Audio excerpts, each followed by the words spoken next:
ERi-TV news broadcast crew and I, Delayed Sahaya, are now ready for your daily news briefing at 10:30 local time. But first, let us catch up with the major headlines.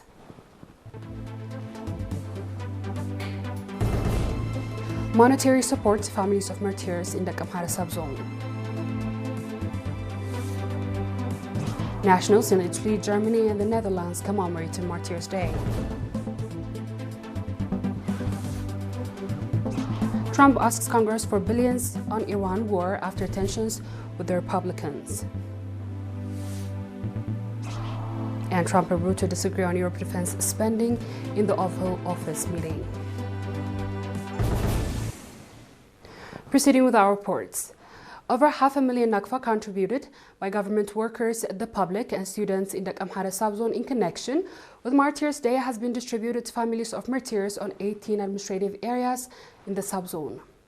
Accordingly, 258,819 Nakfa was contributed by government workers, 243,217 Nakfa by public, and 19,272 Nakfa by students.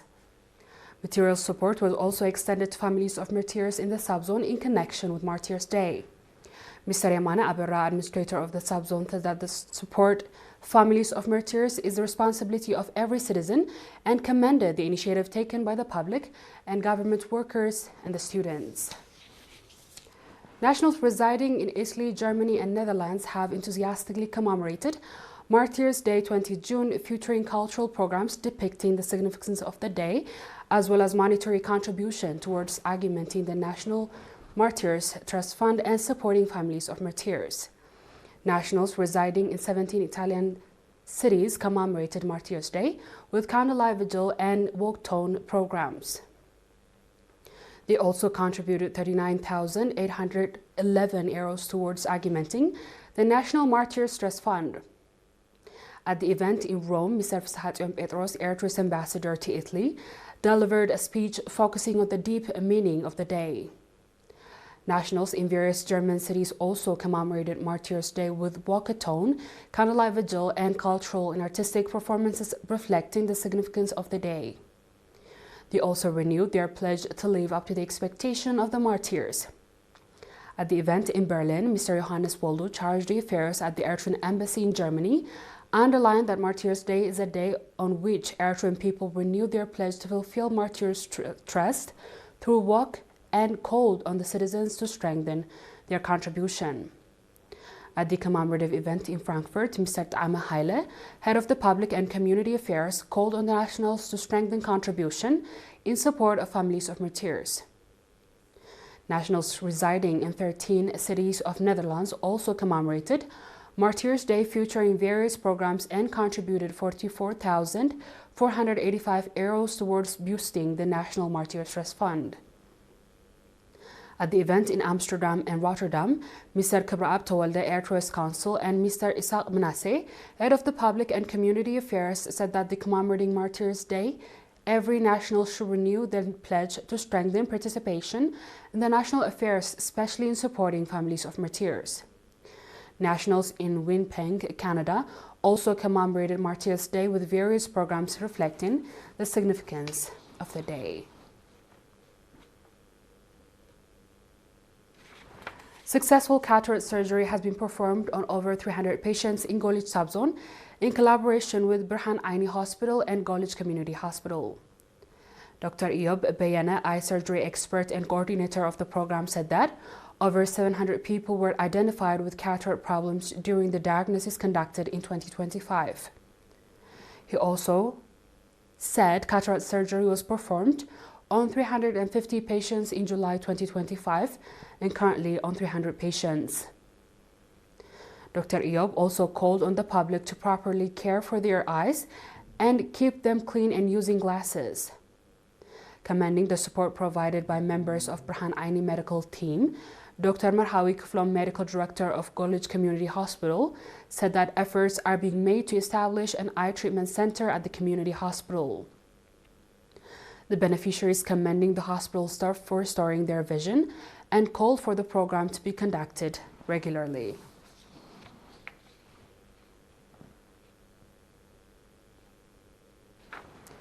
Youth Organizations Week in Mandafara subzone, which had been underway for 2 months, colorfully concluded on 24th June.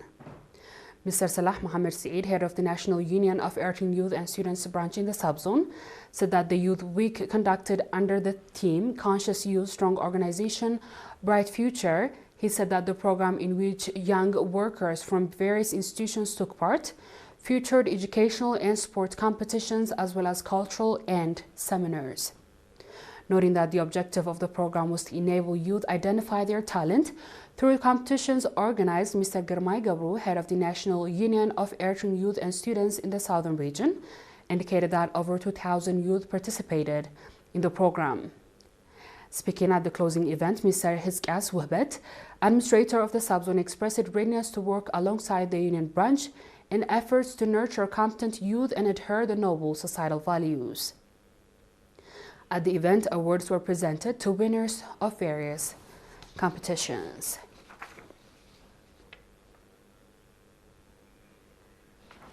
Over 3 months of training, vocational training, has been provided to 145 youth, including 81 females in San Afes subzone. Mr. Habta Abnagasi, head of the National Union of Eritrean Youth and Students in the subzone, said that the theoretical and practical training organized in collaboration with the union branch Tzion Training Center included computer technology as well as still and video camera operation. Noting that the training followed by the training program, which at most interest, Mr. Nahum Abraham, manager of the Tzion Training Center, called on the trainees to develop the knowledge they gained through practice. A representative of the training commended the training opportunities they were provided, expressed readiness to apply the knowledge they gained from the benefits of themselves and their society. Mr. Ali Shikhair, administrator of the subzone, commended the organizers of the program and called for its sustainability.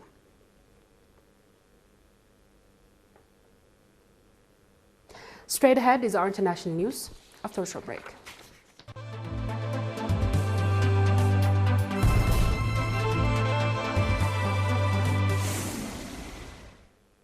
Welcome back.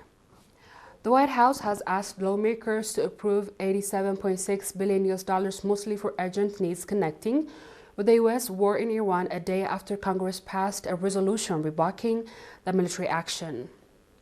The bulk of funding, $67.8 billion, is the U.S. Department of Defense, the White House said. But the proposal faced an uphill battle in Congress. The Iran conflict is unpopular with voters ahead of the U.S. midterm election in November, though the ceasefire is currently in effect. U.S. President Donald Trump has also found himself at odds with some members of the Republican Party over the issues of Iran, and it's alleged to have ended up in an angry exchange with one senator on Wednesday. The Senator Bill Cassidy of the Louisiana was one of the handful of Republicans who defied the president on Tuesday by voting to pass measures demanding he halt the war or seek congressional approval before continuing military action. Cassidy fell back in line after alleged sparring of the president and after receiving assurance from members of the Trump's administration. U.S. President Donald Trump said he has disappointed by most NATO members over their refusal to support the U.S.-Israeli bombing campaign against Iran. The president made the remark during a meeting with NATO Secretary General Mark Rutte at the White House on Wednesday. He singled out UK, France, Germany, Italy, and Spain for the criticism. NATO Secretary General Mark Rutte sought to calm tensions with U.S. President Donald Trump at the White House on Wednesday, using a mix of flattery and gentle pushback to argue that examples of the allies' reluctance to support U.S. war with Iran isolated seas. The NATO chief is visiting Washington to try to ease strains over the Iran war, and the U.S. treats to drone down troops to Europe ahead of the pivotal NATO leaders summit in July in Ankara. Trump, a longtime NATO critic who has called the alliance a paper tiger, has been angered by its reluctance to support the U.S. in the Middle East conflict or help reopen the Strait of Hormuz after the U.S.-Israeli attack on Iran on February 28 disrupted the major oil shipping route. On our last report, Indian Prime Minister Narendra Modi met in New Delhi on Tuesday with Wang Yi, a member of the Political Bureau of the Communist Party in China, committed a directory at the office of the Central Commission for Foreign Affairs. Wang in New Delhi for 16th meeting of BRICS National Security Advisor and High Representative on the National Security. During the meeting, Modi, India and China are both ancient civilizations with history of friendly exchange spanning thousands of years, and two countries held a leading and dominant position in the world for a long period of time.